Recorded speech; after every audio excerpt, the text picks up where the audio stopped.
These are the Torres Strait Islands, north of Queensland near Papua New Guinea. And the people who call this place home think it's pretty great. But even though it looks like a tropical paradise, they're facing a big problem. See, in recent years, the islands have been battered by severe weather events and rising sea levels. And many locals reckon it's all to do with climate change. I know that and I believe that the climate change is impacting my island and my community. This is why I'm taking the government to the court.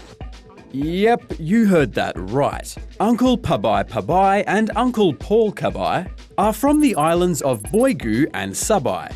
They're suing the federal government because they reckon the government is responsible for protecting their communities from climate change and say they aren't doing enough. If I can take you down to the mainland Australia or wherever, they got a bushfires, they got a flood in Australia, government quickly respond to that. And for this climate change happening here on my island, government don't respond to that. And that's give me that significant ideas, so government don't really care for us. So what exactly is happening here? Well, locals say that more severe weather and rising sea levels creeping across the islands are destroying their homes, infrastructure, food sources, and sacred cultural landmarks and grave sites. Many are even worried that in a few years, some islands might disappear completely. By 2029, most of low-lying islands in the Torres Strait will go underwater. Because most of the islands here on the island, they say, no, we can't move. When Pabai go down, we'll go down.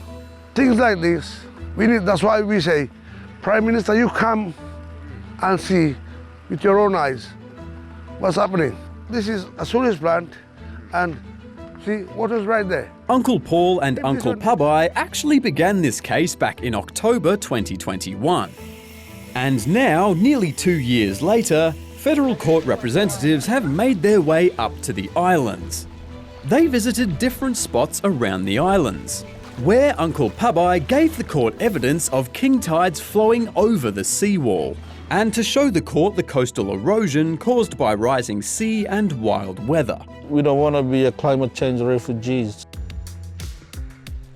The government is already aiming for Australia to reach net zero emissions by 2050.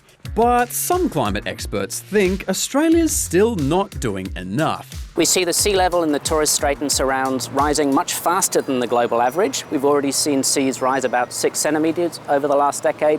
It's so critical that now, next year, through this make or break decade, we are doing far more to drive down our emissions. Torres Strait locals hope that if they win, the courts will order the government to step up their climate game. The government says it doesn't dispute the climate science and acknowledges that the Torres Strait Islands are vulnerable, but also that it hasn't breached its duty of care. It's a complex case, but residents reckon it's worth the fight for future generations. The changes done here on the island, not only for myself, but for my kids and my kids' kids and our future generations to come.